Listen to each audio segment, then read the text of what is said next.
హరి ఓం వీక్షకులారా, చాలా కాలం క్రితం ఒక 12-13 ఏళ్ల క్రితం అనుకుంటాను, శంకర్ దాదా జిందాబాద్ అని ఒక సినిమా వచ్చింది. అందులో ఆ mega star Chiranjeevi Praja Rajyam party పెట్టి నమ్ముకున్న కార్యకర్తల్ని నెట్టేట ముంచి సోనియా కాళ్ళ దగ్గరకు పోయి ఆ పార్టీని అందులో కాంగ్రెస్లో విలీనం చేసిన వెన్నెముక లేని వేషధారి. Just he's an actor, that's all. అతడు నటించిన సినిమా హీరోయిన్ చేత ప్రేమింపబడడం కోసం, హీరోయిన్ని పడేయడం కోసం గాంధీజీ తనకి కనబడినట్టు, తనకు సలహాలు ఇచ్చినట్టు ఊహించుకుంటూ ఉంటాడు. చివరికి అందరూ ఇతడి మెదడులో కెమికల్ గడబిడ అంటారు. అలాగా నేను పివి వర్గాన్ని ఊహించుకుంటున్నానని, కాబట్టి నేను రాస్తే ఈమెకి పిచ్చి అనాలని సర్వదా సదా సన్నద్ధంగా ఉండేవాడు డ్రామోజీ. అంచేతే పివి నరసింహారావు వర్గం తీసుకున్న స్ట్రాటజీ ఏంటో చెప్పనా? 2008 నుండి 2011 వరకు రాశాను, అయిపోయింది. తదుపరి 6 ఏళ్ళు అది ప్రూవ్ అవ్వడానికి టైం పట్టింది. నేనైతే నా నైరాస్యమో, నా జీవిత సమస్యల నుండో నేను తిరిగి తిన్న దెబ్బలకి కోలుకోవడానికి నా తపస్సుతో నేను చేసుకున్నాను. కానీ ఇప్పుడు 2017 నుండి ఇదిగో 2024కి వచ్చేటప్పటికి మళ్ళీ ఇంకొక సంవత్సరం ఉంటుందేమో, 8 ఏళ్ళు. 8 మా నంబర్ కాబట్టి ఇప్పుడు నేను చెప్తే ఈమె కలగంటోంది అని ఇవాళ ఎవడో రాశాడు, ఒక నారాయిస్టు నాకు కామెంట్. నేను ఇప్పుడు కలగనలేదురా, ఆ కళని 16 ఏళ్ల క్రితం అమ్మఒడి FIRలో నమోదు చేశాను. దాన్నైతే నేను మార్చలేను.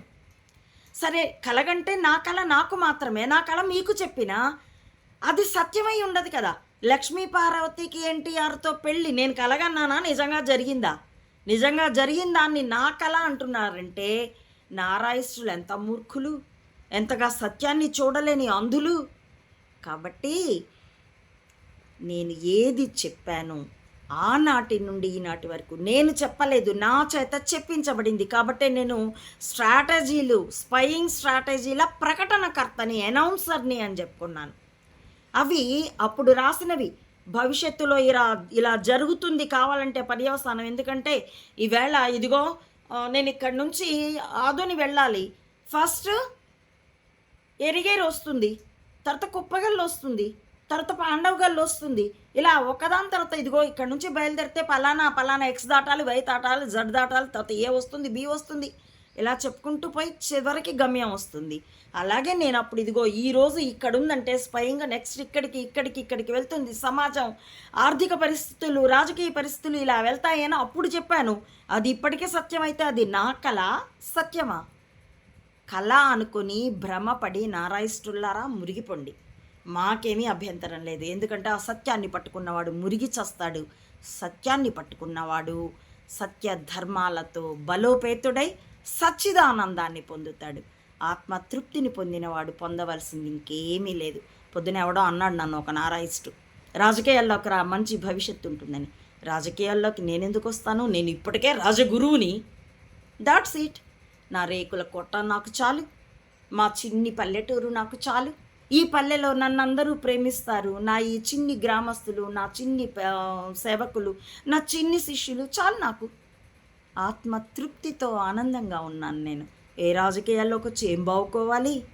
ఏది బావుకున్నా ఇది పడిపోయేప్పుడు పడిపోతుంది. అంతకంటే ప్రతిరోజు జీవితంలో ఎంత ప్రేమను అనుభవించాను, ఎంత జ్ఞానాన్ని అందరితో పంచుకున్నాను, ఎంత మంచిని పంచుకున్నాను, ఎంత ఆనందంగా గడిపాను. That's it. నేను ఇంత టమాటా పప్పు వండుకుంటే పక్కింటి అవ్వకి కొంచెం ఇస్తాను, ఆమె పండించిన 4 వంకాయలు తెచ్చి నాకు ఇస్తుంది. చాలు. ఏం పంచుకున్నాము? పదార్థ రూపేణ ప్రేమను పంచుకున్నాం. చాలు. ఇంతకంటే ఏం కావాలి? నారాయిస్టులు కొన్ని కోట్ల జన్మలెత్తిన వాళ్ళ నాయకుడు చంబా సహా, చచ్చిన నాయకుడు డ్రామోజీ సహా ఈ భావ ఔన్నత్యాన్ని అందుకోలేరు. ఎందుకంటే పదార్థమే వాళ్ళ కొలబద్ద. ఏ పదవులు పొందాము, ఎన్ని కోట్లు సంపాదించాం, ఏం చేసుకుంటావు దాంతో? Check yourself mister Chamba and ask your people to check themselves to use the tongue and keyboard. నా ఈ వీడియోలు మీకు నచ్చితే ప్రేక్షకులారా, please like, subscribe and recommend my channel to others. Thank you for watching.